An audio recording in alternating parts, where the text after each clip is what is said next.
Let us now finish our discussion of monetary policy. There's one interest rate that we have not discussed. This is what is called the federal funds rate. Now, it is an interest rate, so it's the price of money. Federal funds are simply monies. Make sure you understand that. And so I can buy federal funds, if I was the bank, for the purpose of increasing my excess reserves. And I may lend out federal funds, if I'm a commercial bank, to another bank if there's a chance that I can get a good rate of return on it, because the price of those federal funds, which are monies available to other banks from other banks in the commercial banking system, is just called the federal funds rate. So the Fed is not a commercial bank.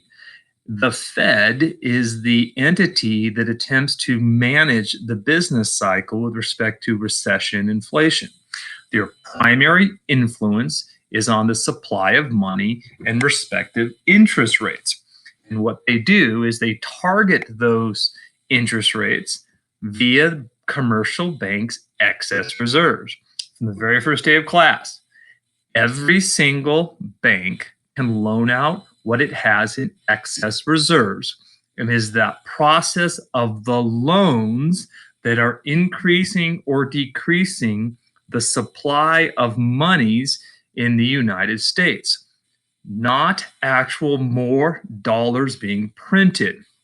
We should understand that fundamentally. So the federal funds rate is not an interest rate that the Fed can simply decide. That interest rate is called the discount rate. Please separate the two. The federal funds rate is just whatever the equilibrium price, remember, supply and demand will always rule in this class, is of federal funds.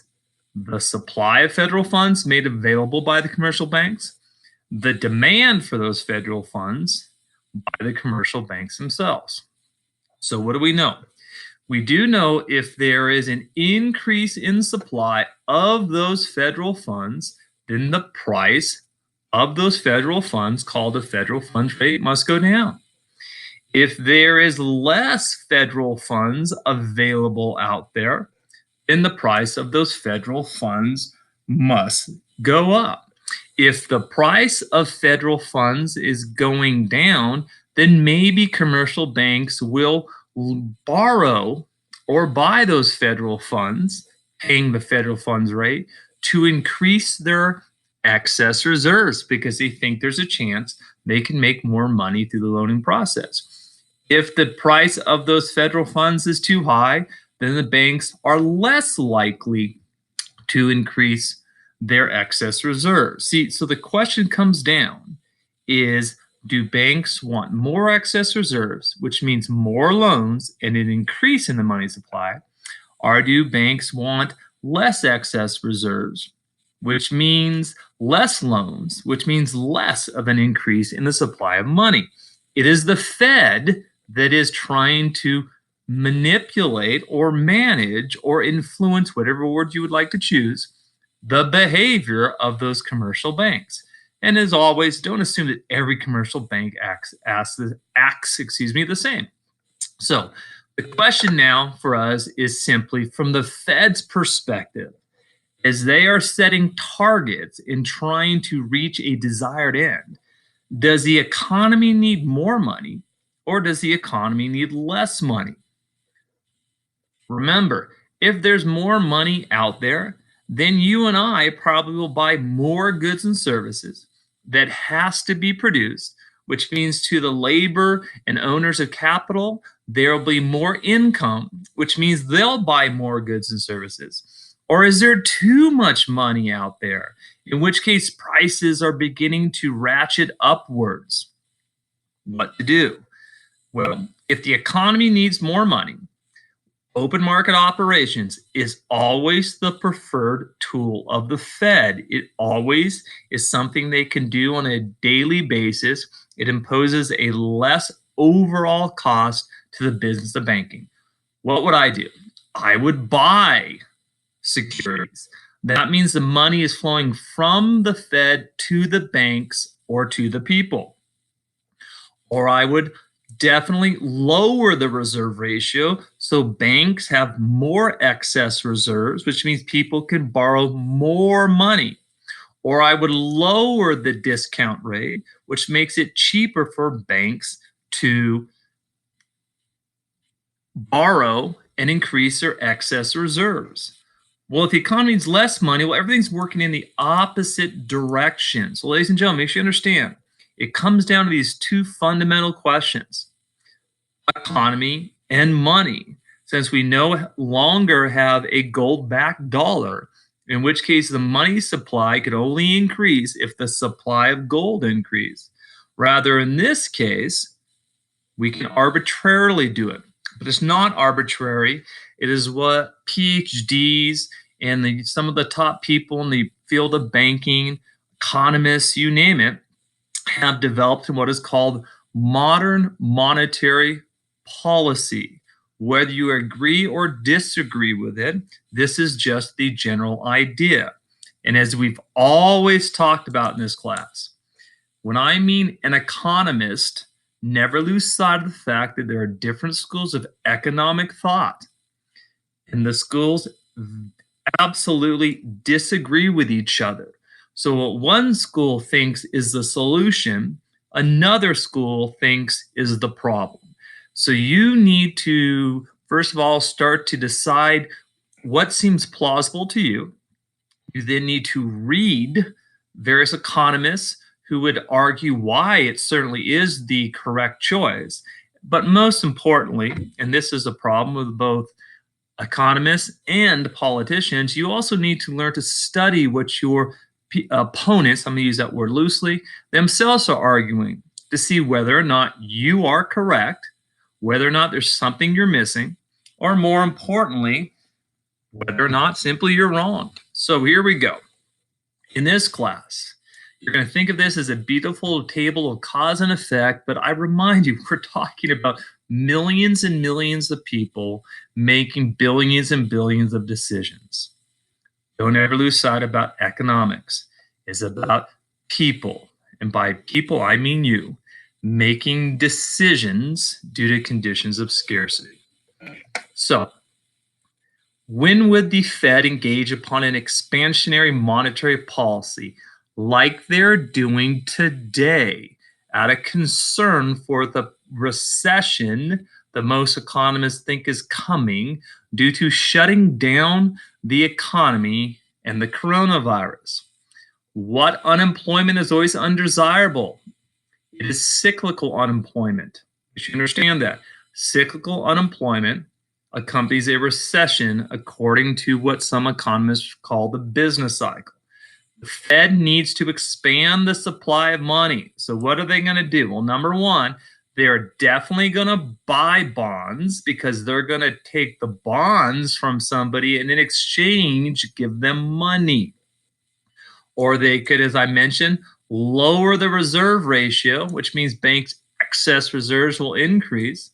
Or they're going to lower the discount rate, which means it's cheaper for banks to, in all cases, whether I buy bonds or securities from the banks or the public, this or that, I'm simply trying to target the excess reserves in the banks. And what happens is those excess reserves increase. From a previous lecture, it is the loans that comes from banks' excess reserves.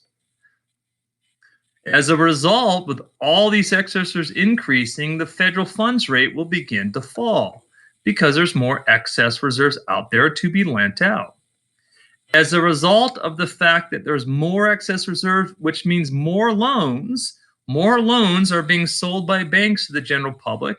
So more money, in theory, is trickling into the economy. The money supply is increasing.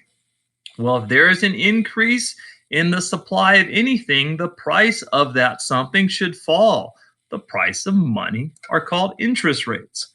Well, if the cost of money is going down, then businesses, of course, will borrow more money because this is now fundamentally cheaper. The investment spending will begin to increase. Of course, I would never borrow money to buy something unless I actually am going to start buying something. So we would then argue that the aggregate demand for all the goods and services begins to increase due to everything that's occurring right here. Well, aggregate demand for what? It's those goods and services, what we call real GDP.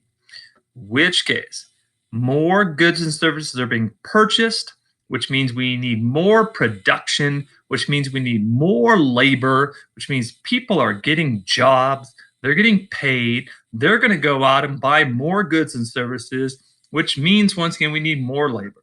The economy was heading down in a recessionary phase, but I was managed through the Fed and expansionary monetary policy to turn it around and get it in the direction of economic growth. And look at that. More money, whoa, we now have a problem.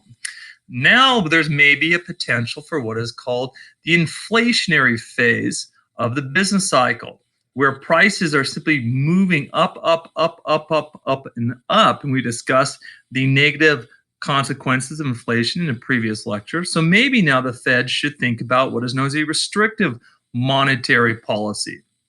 So I'm going to do everything the opposite. I'm going to take more money out of the economy by selling bonds. So the banks and the public now get the bonds, but the Fed gets paid in exchange. Money is flowing to the Fed. Or now I'm going to make it more expensive to borrow and increase excess reserves. I control the discount rate. I'm the Fed. Or maybe I'm going to raise the reserve ratio and make sure there's less excess reserves. In all cases, I'm targeting the excess reserves. They begin to decrease. Well, if federal funds are the excess reserves, there's less excess reserves, then the price of those federal funds begins to rise. In which case, banks are not going to borrow federal funds. It's getting too costly. If there's less excess reserves, there's less of a chance of increasing my excess reserves. Well, there's less loans being given out.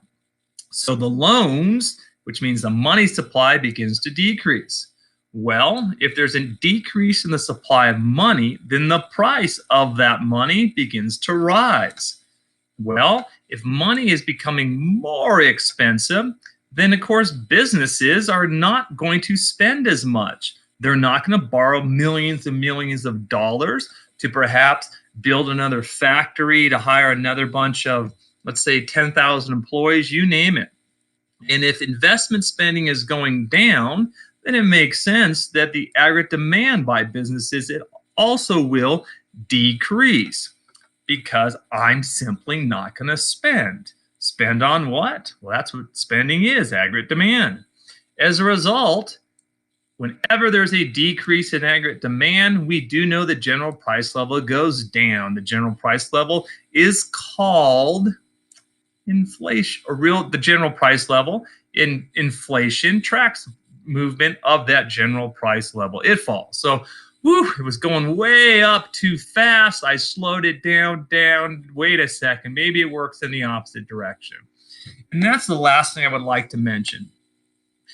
This is a general modern monetary policy. There are some economists who believe this definitely is the way to go. There's other economists who say actually the Fed is the one that creates the two problems in the first place. I know you guys are expecting a class where 2 + 2 is equal to 4. Ladies and gentlemen, that's what happens when economics gets involved with what is called economic policy. Have a great day.